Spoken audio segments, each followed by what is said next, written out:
Azaria. He explained to me that the dream probably was an indication that Xerxes should wage a war against the three neighboring kingdoms, Babylon, Jerusalem, and Samaria. The three stars that were referred to in the king's premonition. Now Xerxes, who was lustful and power-hungry, saw this as a reasonable justification, did not think any further, and ordered the attack. Hey, but the minister just say this randomly or... That's given. But yeah, it does become clear eventually that this was indeed a misinterpretation. Anyways, so Judah was a very powerful empire, and Babylon, Jerusalem, and Samaria were no match for it. King Xerxes won the battle, took in 300,000 prisoners, and made them all slaves. He tortured them. He made them to work in the construction of temples to commemorate this historic victory. He deprived them of food, of water, and they were just oppressed and fearful, and then one day... He revolted. Yes, at a construction site in a temple nearby, there were these two young slave riders, admiring the beauty of their land and these magnificent temples. Then suddenly, a slave named Balthazar, this Balthazar who had lost his wife, his daughter, his entire family in the war, Balthazar ended up sleeping.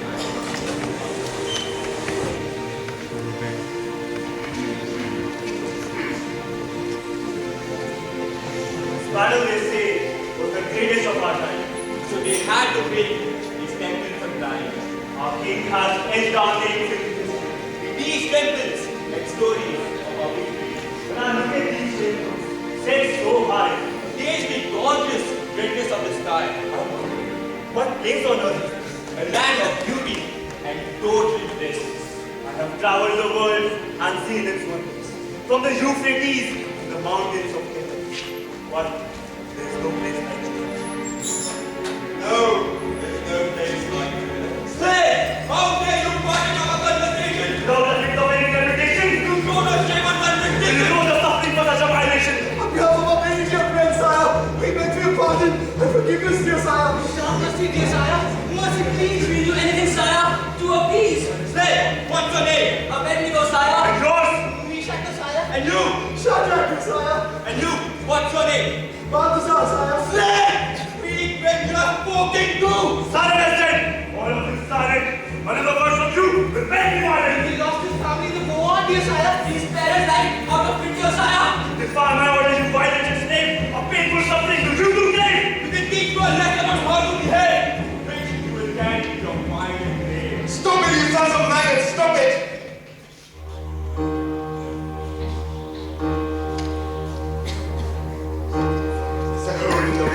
Great black pit and the bird of the world in hand and swallows and bird for a picnic slip and go by the name of Judah. At the top of the hills, the privileged living, top of the bird in the lower zoo, and you begin to fill and breathe. I too have saved the world and seen its wonders.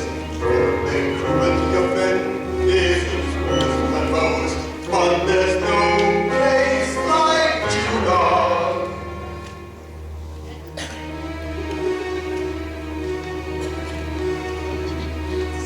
The world of great that king is filled with people from velvet ship and the burden of the world in hands and six, but not for long. They all deserve to die. Tell you why, my friends, tell you why. Because the lust of the wicked should be made free, for the rest of us death will be a relief. They all deserve to die. And I'll never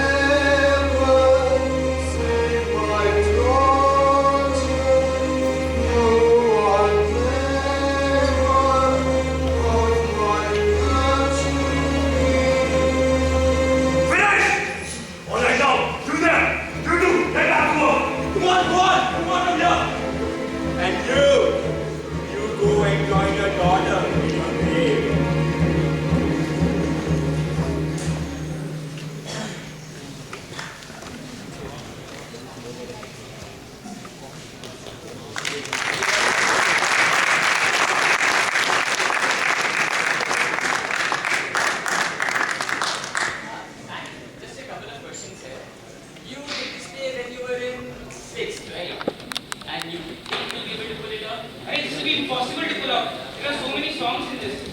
At a entry event shall close by man. If we plan and think at a time and given the required amount of work, dude, we'll pull it off just fine. And why do you guys keep on interrupting with the stupid interjections at all the wrong moments?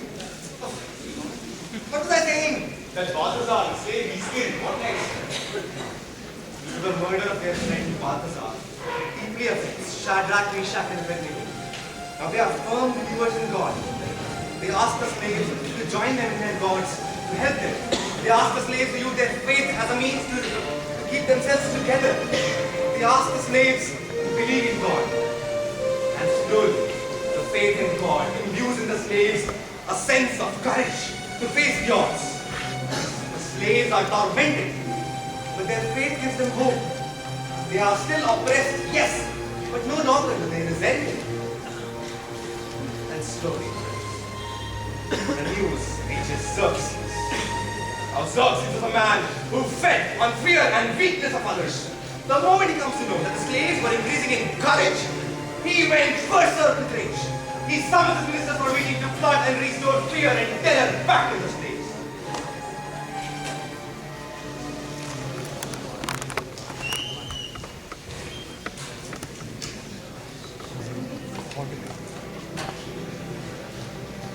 I hope you know, for I have summoned your presence today. Answer me, Yes, my lord. my sovereignty over my slaves is being questioned today. And it is all because of your inadequacies. You know the title that I have bestowed upon myself. Answer me. Yes, my lord. God. Do you know why? Because I decide who lives and dies. Because I decide who laughs and cries. And imagine my surprise. I learned that my slaves power to fly. I forget your majesty's true concern. And fate can make a radical turn. And although we did retake the throne, might have spared our parents. Shadrach, Meshach, and Abednego. But what good can my majesty's will? I cannot truly fathom it still. What restraints him to all that again? What purpose do they have to fulfill? Finance. While threesome have given slaves hold, courage, strength, and particle. Faith in the foolish God divine, seated in some heavenly shrine. Killing 3 slaves will not the problem settle. Certain of their death, the slaves will nettle. And with their hope and courage upfilled, chances are slaves rebel. So how does the god king wish to address the situation? The reason I invite your participation, May I, my lord, should give a suggestion. speak to me without inhibition. You've kept your slaves true, right? To take their freedom, you long control. In a word, you have ravaged many of their lives, not spared their souls, but brought them to Judah in solitude, and imprisoned them long in solitude. They have suffered extreme ingratitude, and yet they find such fortitude. As their strength grows, they feel less fear, and although distressed beyond despair, shriveling fear, I will soon suspect